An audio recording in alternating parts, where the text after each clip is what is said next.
ഉമ്മമ്മേൻ്റെ വീട്ടിലേക്ക് വിരുന്ന് വരികയാണ്. എൻ്റെ മാമൻ്റെ മോനെ റിച്ചു ഉണ്ട് എൻ്റെ പേര. ഇന്ന് ഗൈസ് പാഷൻ ഫ്രൂട്ട് പറിച്ച് നമ്മൾ ഇന്ന് സ്ക്വാഷ് ഉണ്ടാക്കുകയാണ്. അപ്പോൾ നമുക്ക് വീഡിയോയിലേക്ക് പോവാം. ഉമ്മമ്മ പാഷൻ ഫ്രൂട്ട് പറിച്ചു തരാൻ പറഞ്ഞാണ്. അതിനെ കൊണ്ട് നമ്മൾ വാർപ്പിൻ്റെ മേത്തെ കയറി പാഷൻ ഫ്രൂട്ട് പറിക്കേണ്ടത്.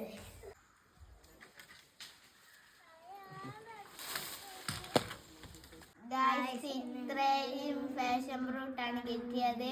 ഇനി നമുക്ക് പാഷൻ ഫ്രൂട്ടിനോട് സ്ക്വാഷ് ഉണ്ടാക്കാം. വീട്ടിൽ വരുന്ന സമയത്തൊക്കെ പറയാറുണ്ട് കേട്ടോ സ്ക്വാഷ് ഉണ്ടാക്കി കൊടുക്കാൻ. പക്ഷേ നമുക്ക് അധികം ഒന്നും കിട്ടാറില്ല, 1 2 ഒക്കെ കിട്ടാറുള്ളൂ പഴുത്തത്. ഇന്ന് നമുക്ക് 5 എണ്ണം കിട്ടിയിട്ടുണ്ട്. അതുകൊണ്ട് ഉള്ളത് കൊണ്ട് ഓണം പോലെ എന്ന് പറഞ്ഞ പോലെ നമുക്കത് വെച്ച് കുറച്ച് സ്ക്വാഷ് ഉണ്ടാക്കി നോക്കാം.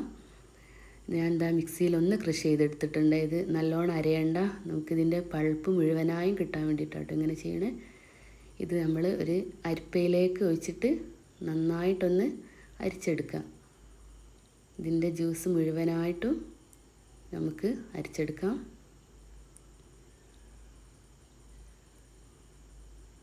ഇതുപോലെയാണ് കേട്ടോ ഇതിൻ്റെ ജ്യൂസാണ്. ഇനി നമുക്ക് ഒരു പാനിലേക്ക് ഒരു 1/2 കപ്പ് പഞ്ചസാര, അതിൻ്റെ നേർ പകുതി വെള്ളം ഒഴിക്കാം. ഇനി ഗ്യാസ് ഓണാക്കിയിട്ട് ഇത് അടുപ്പിൽ വെച്ചിട്ട് ഒന്ന് തിളച്ച് കുറുകി വരുമ്പോൾ നമ്മൾ എടുത്ത് വെച്ച ആ പൾപ്പില്ലേ അത് ഇതിലേക്ക് ഒഴിച്ച് കൊടുക്കുക.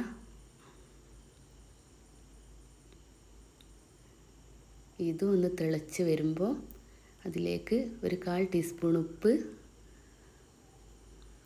അതുപോലെ 1 ടീസ്പൂൺ ചെറുനാരങ്ങ നീരും കൂടെ ഇതിൽ ചേർക്കുക. എന്നിട്ട് ഇത് തീ ഒരു മീഡിയം ഫ്ലെയിമിലിട്ടിട്ട് ഇങ്ങനെ ഒന്ന് കുറുക്കിയെടുക്കാം. ഇതുപോലെ ആവുമ്പോൾ ഫ്ലെയിം ഓഫ് ചെയ്യാം. ഇത് തണുത്തതിന് ശേഷം ഒരു ബോട്ടിലാക്കി സൂക്ഷിച്ച് വെക്കാം. ഇത് നമുക്ക് വേനലൊക്കെ ആണ് വരുന്നത്. നല്ല ഉപകാരപ്പെടുന്നൊരു വീഡിയോ ആണ് കേട്ടോ. ഇത് മുന്തിരി കൊണ്ടും പൈനാപ്പിൾ കൊണ്ടൊക്കെ ചെയ്യാം. ഇത്രയാണ് കേട്ടോ നമുക്കിത് കിട്ടിയത്. അങ്ങനെ ഗൈസ് നമ്മളെ സ്ക്വാഷ് റെഡി ആയിട്ടുണ്ട്. ഇനി നമുക്കൊന്ന് കുടിച്ച് നോക്കാം. വാ.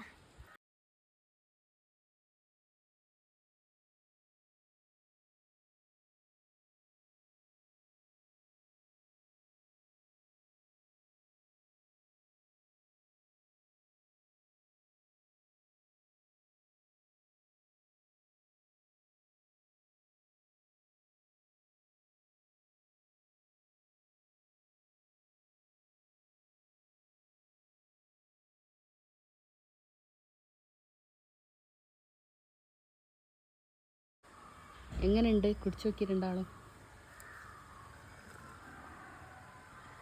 അടിപൊളി അടിപൊളി.